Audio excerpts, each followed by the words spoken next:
kisah akhlak kehidupan orang-orang warok itu. Mau dengar Bapak Ibu? Disebutkan saudara.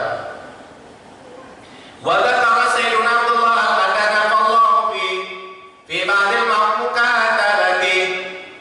Disebutkan oleh Sayyiduna Abdullah bin Alawi al-Qaddan, moga-moga Allah berikan manfaat ilmunya kepada kita. Dia menyebutkan dalam sebagian tulisannya, Imam Abdullah bin Alawi al-Qaddan ini Bapak Ibu, dia kecil kena penyakit cacar.